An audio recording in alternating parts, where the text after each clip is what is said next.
What is up, guys, and welcome to another episode of the Equestrian Physio on Air. My name is Katie. I'm a Canadian physiotherapist based in Ontario with a special interest in equestrian athletes, and it's been a minute. I think the last podcast episode I put out was the end of August, which I'm not mad about. I think if you go back and listen to some of those early episodes, I noted that I never necessarily needed this podcast to be like a super regular thing, clockwork out all the time.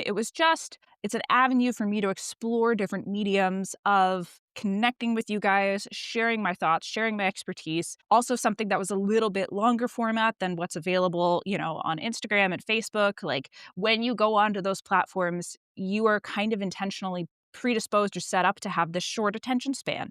And so you're maybe, because you're getting so much content fed to you, you're maybe not in a mood where you're open to experiencing a little bit more nuance or depth to the conversation. And so podcasting was meant to be a little bit of that for me. But that said, it's also never been something that I was like, yeah, I have to do this. It's kind of just something that I enjoy. And when other priorities took seat, which, like September, that's what happened. October, I've been taking a little bit of time. It steps aside, and that is okay. But I am back. Can't promise how regularly I'm going to be recording episodes again, but I felt a little bit inspired this morning. Also, just wanted to reconnect, give you guys a little bit of an update.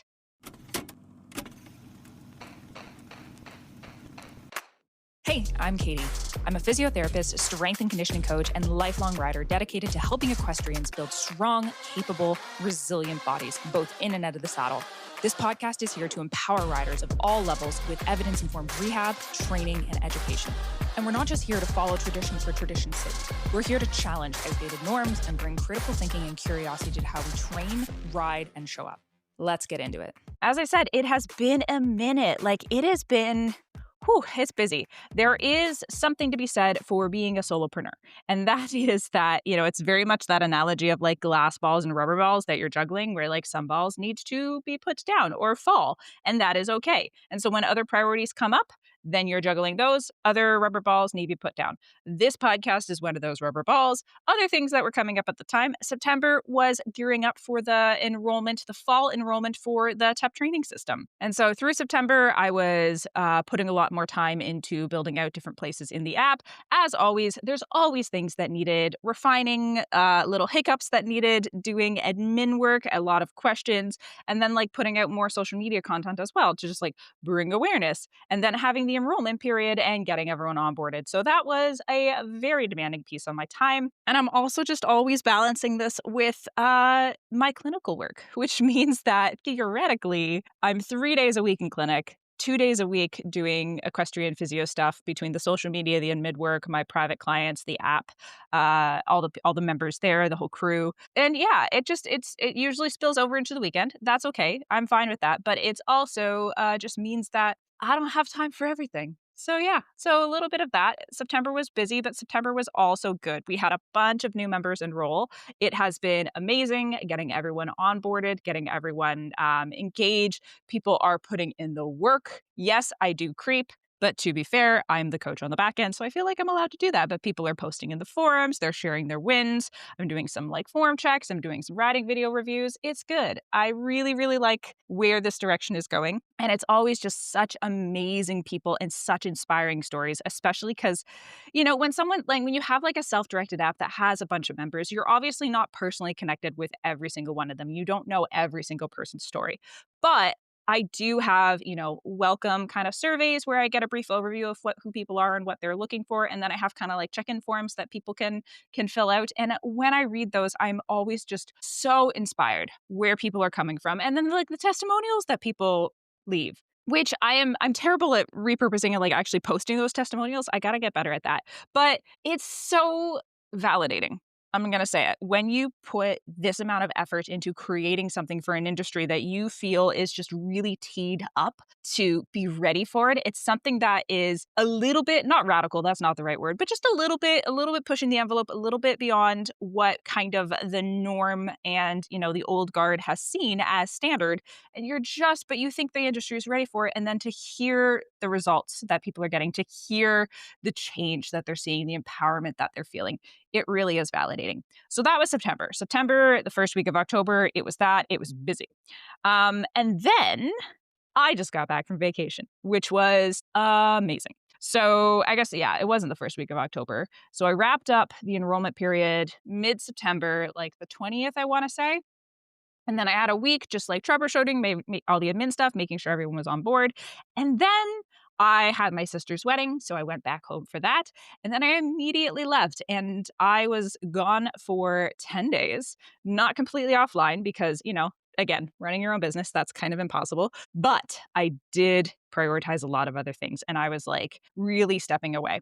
So I went up like north shore of Lake Superior. So here in Ontario, we have Lake Superior Provincial Park, and it is probably one of my favorite places that I've explored. Now, to be fair, I haven't explored that much. I've only, been outside of Canada like once, which I know for a 31-year-old sounds very sheltered. But also, Canada has so much, and I have been across most of it, which I think is something that, even people who have gone to like India and, Scandinavia and all these other places maybe can't say.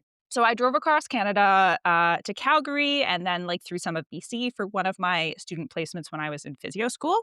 And driving through Lake Superior Provincial Park was always my favorite piece. Like just gorgeous. I don't know if you know who the Group of Seven are. They are Canadian painters, artists, and the Lake Superior North Shore was very much a lot of their inspiration for their painting and their art. And so I really wanted to time my vacation for like the peak of the fall colors. And Mother Nature loved me. She was actually so kind to me the whole time. So I got up there, did some camping, car camping the first night, just in, there's a park, like a front country site park called Agawa Bay within Lake Superior Provincial Park. Stayed there the first night. And then the second and third days, I did a backcountry trip. So I hiked into what's called Agawa Falls. It was about a 13-kilometer hike in. It was type 2 fun, to say the least. If you don't know what type 2 fun is, it's basically a term that, I don't know, I hear it mostly in like the outdoors community, but it's the kind of fun that you look at afterwards and you're like, that was fun. But in the moment, you're like, this sucks. I don't know why I'm doing this. And you're convincing yourself not to turn around. I actually, because I do so much of this stuff, like the backcountry hiking and camping and solo, I tend to try and time it so that I don't have the option of turning around. Primarily because if I have that option, I'll probably like mentally talk myself out of it and take that option because I get scared. And there is something to be said for pushing yourself to do uncomfortable things. But yeah, I try and like set it up so that I have no choice. I have to kind of like do the uncomfortable thing and push myself into it. So I hiked the first half of the hike, like the first like 5, 6K was actually quite reasonable, quite doable. And then past that, it was like just climbing over boulders, which was fun. It was interesting. It was maybe not quite what I expected. And, when you're in the sort of like last third of the hike, you're just kind of like hoping your campsite is going to be around the next bend, one foot in front of the other. Was very tired by that point, like starting to kind of question whether it was a good idea. But then got to the campsite, got to the base of the falls, tried hiking up to the falls that night, and then realized I was probably too tired and it was getting too dark and it was probably a bad idea because that was definitely the sketchiest part of the trail, like very narrow, not well marked, a lot of trees, and then a good chunk of it right on the edge of the canyon, which is, not something you want to be doing tired. So had a, your typical like backcountry solo night sleep, which was fitful and waking up at every little noise and trying to convince yourself that it's a squirrel and not a bear. And then from there, the next morning, got everything pretty much packed up and then just like grabbed the basic essentials and then hiked up to the falls. And it was gorgeous, like really, really impressive. I don't know what I want to say, like 20 meters, maybe. I'm not good at judging heights, but very, very beautiful. And then the fall color landscape behind it was just epic. There is a train that runs from Sault Ste. Marie through Agawa Canyon that people like, those tickets sell out in like February, and people really, really like taking that train in the fall to see the colors. I basically hiked into the canyon adjacent to the canyon that the train runs through. So you can't actually get to the canyon that I was in without hiking into it. I guess maybe if you had a helicopter, you could fly. But anyway, it was gorgeous. Hiked out that day and then just basically slept the whole afternoon. Like got back to Agawa Bay, which was the front country campsite, set up. I was sleeping in my car, which was lovely because I just like backed my hatchback in to face the lake and then would watch the sun go down over Montreal Island. And it was It was gorgeous, and it was, like, 20 degrees every day. There was, like, the tiniest bit of rain. The next day, I did a few, shorter hikes, and then I drove up to closer to Wawa, which is at, like, the northwest end of Lake Superior Provincial Park, and stayed in a lodge dome there. Met some really lovely people. Day after that, did a couple bigger hikes as well. So, like, Orphan Lake was a big loop that I did. Um what else did I do that day? I did Orphan Lake, and then I checked out the Rabbit Blanket Campground. I feel like I did a second hike, Sand River maybe that day. Anyway, I pretty much did, like, most of the big hikes that are along that route other than Peat Mountain, because I heard Peat Mountain was, just a really tough experience to do it, and, like, mediocre views. Like, still, again, gorgeous, gorgeous views, but, like, I already had lots of really good views for easier hikes. So I'd served my time. I did the Tawab Trail. That was the one into Agua Falls. That was tough enough. So yeah, I basically spent those few days going up and down Lake Superior Provincial Park, sleeping in my car, sitting in, at my campground, answering some emails in the morning, and then doing these really, really gorgeous hikes. Finished it out doing the Awasi Trail, which is a 10-kilometer loop that takes you up to the top of a ridge along Agua Canyon. And so you can see out basically the entire south half of Lake Superior Provincial Park. Gorgeous, gorgeous Agua Canyon, it's very interesting. Like, ecologically, I'm sure some environmental person could tell me a lot more about this, but like Lake Superior Provincial Park is really interesting, the diversity, because you can have these like hardwood maple forests with these beautiful colors, and then you go to the north end and it feels like West Coast. Like, there's pines with old man's beard and it just smells West Coast. The diversity across the entire park, which is not that, like, it's a big park. It takes maybe an hour to drive across the whole thing, but the diversity within that span is really incredible. So yeah, that was kinda like my first few days, and then I drove to Manitoulin Island, had a night in a hotel, got a shower. That was well deserved, I think.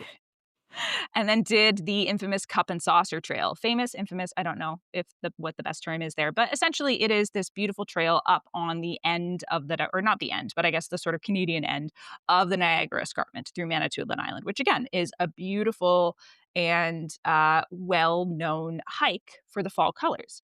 So I did that one nice and early because I wanted to beat the crowds, which there was a lot of them. It was definitely kind of interesting coming to that, because that was a very like manicured, not manicured in that, like, I mean, it was well marked and everything, but also just because it is so well traveled that there was a lot of like roped off sections and a lot of like more containment of people to make sure that they're not going off trail and like disturbing the ecological diversity around. And so it was a lot more just like, I don't know, corralling people compared to Lake Superior, which had been very, very rural. And it was like sometimes, you go off trail for like 100 meters and you're like, wait a minute, when was the last time I saw a blaze? And then you backtrack and you're like, oh yeah, the trail went that way. And I didn't realize it because it was a little bit more overgrown and a little bit more interesting, a little bit more rural that way. So did that, and then stayed in the Dark Sky Preserve, stayed up, did a little bit of star watching, and then the next day I went to Tobermory. So I took the ferry from Manitoulin to Tobermory, did a hike called, oh, what was it called?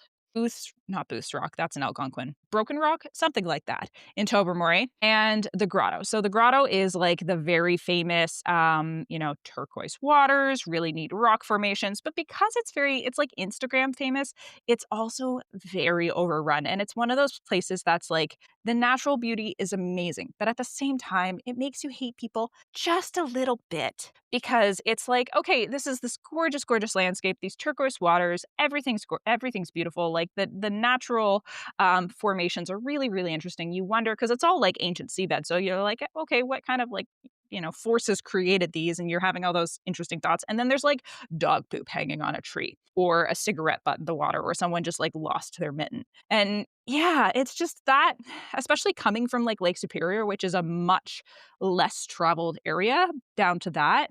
Oh, it was a little bit of a catch-22, because again, the natural beauty, but then also dog poop hanging on a tree. So it was a little bit of whiplash, but it was still like, again, gorgeous. And I ended up just prioritizing going to some less traveled areas, so some more interior areas. So I went to like the Devil's Monument, which is one of the flower pot formations, which is some sort of like the way that the rock gets carved away as glaciers are moving over it, I think, something like that. But it's all like ancient seabed too. So there's a lot of like interesting footing and fossils in the ground. So I hiked that, and then I hiked to a couple like less known, less busy beaches as well, and enjoyed some lunches and some snacks there. Stayed in a really wonderful B&B. Just well, it was kind of a B&B. It was like an Airbnb. I thought it was like a B&B, but that was mostly just like, okay, there's muffins in the fridge in the morning.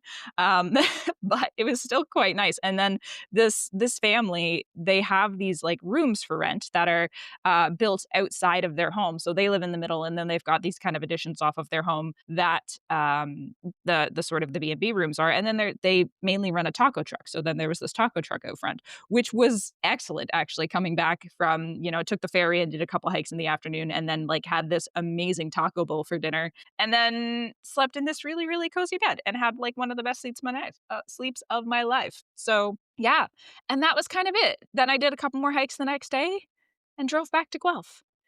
And, the week after that was kind of coming off of that high a little bit, settling back into routine, catching up on some of the admin stuff.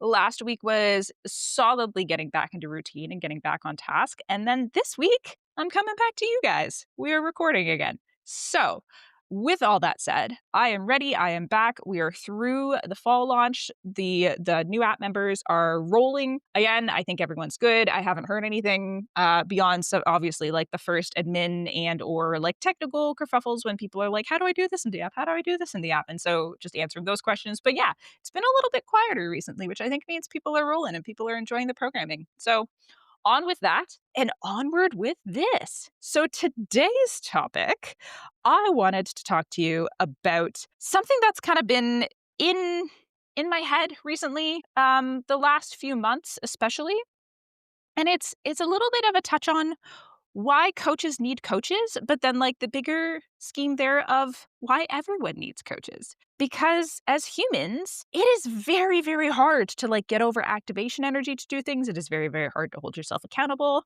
And if you can just kind of outsource that, if you have the capacity to do that, the privilege to do that, it makes your life so much easier. So, rolling back a little bit here, in I want to say July, I was a little bit listless with my own training. And that's because, I am someone who obviously is capable of programming for myself. I have the knowledge. I know what I need. I know what I don't like to do. I know what my own limitations are and the things that I need to focus on. I know what my goals are. And so, like, I can do an analysis on myself the same way that I do for any other client and create a pretty damn good program for me if I wanted to. And I did that. I did that most of the summer. I've been doing that on and off for years, but over the summer I was kind of doing it, but I was also struggling with prioritizing it. Like I had a good program for me. I had written it out enough in advance that there wasn't like a decision fatigue of making, decisions the day of what I was going to train and what I was going to do. I was following the program, but also I wasn't holding myself to it very much. I found that I programmed 3 workouts a week for myself. I was averaging like 1.5, 2, because there was always something more important. There was always something that I wanted to get done for the app or a client that I needed to get back to or um, a barn that I needed to go to, a visit that I needed to do, something, like a doctor's note that I needed to write. There was always something that I was convincing myself was more important than my own health and well being and fitness. And so my commitment of doing 3 workouts a week just wasn't really being executed. I was also a little bit listless because I have goals, but I never really had competitive weightlifting goals. Again, it's always been more about like health and fitness and feeling good and feeling capable of doing all the things that I want to do in my life, like, hiking 95 kilometers in 10 days through Lake Superior Provincial Park, because that's what people do on their vacations, I guess.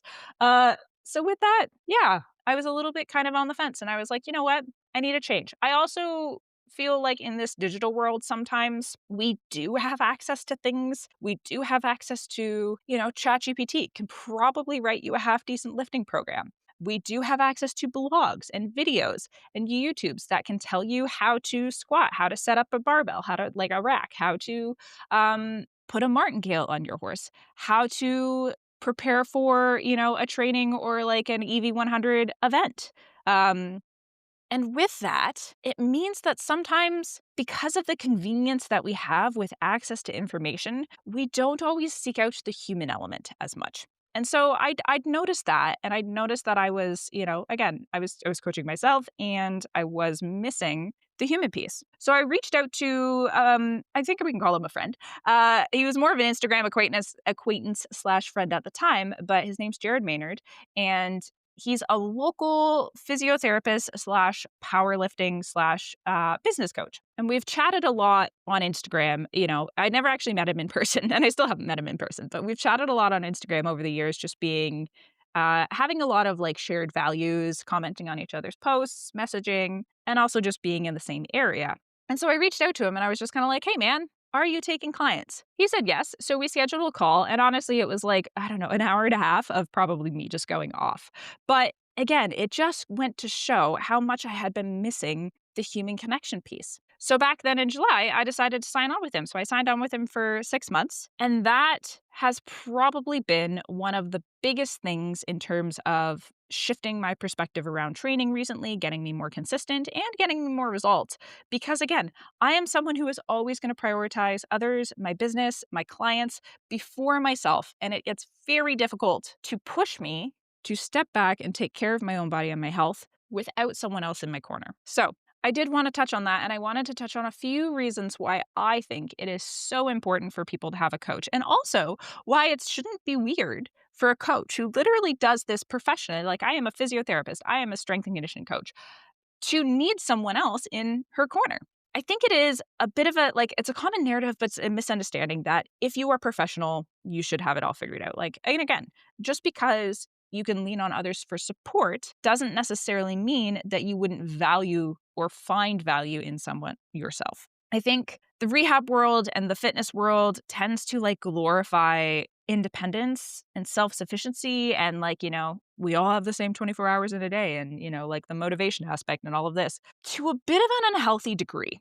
And there's this like hidden assumption in that like if I can't program for myself, if I can't do it for myself, maybe I'm not good enough. So that there is a bit of an imposter syndrome when you are reaching out to someone else for help, almost like you are giving up on being able to do it on your own, and so you don't deserve to do it for other people. But again, I don't think I've ever fallen into that kind of thought personally, but I do see it. I do see it pervasive kind of within this industry. And when I was reaching out to Jared and I was making these decisions, yes, it was a little bit of an inkling in the back of my head, but I also saw the value in it too. Right. So when I'm thinking about these things, I'm thinking about it a little bit differently, where like coaching yourself isn't necessarily this badge of honor that it should be. Again, the decision fatigue is real. The stagnation is real. The ability to talk yourself out of doing the things that, you know are good for you, but you really don't want to do, that's real. Even, our high level clinicians, our athletes, our educators do perform better when someone else helps guide them. And as I was saying before, I feel like that human element is a really big piece of it. So if you have another coach, it creates space for me anyway to step away from having to make these decisions for myself and to be just an athlete again, to just follow someone else's programming.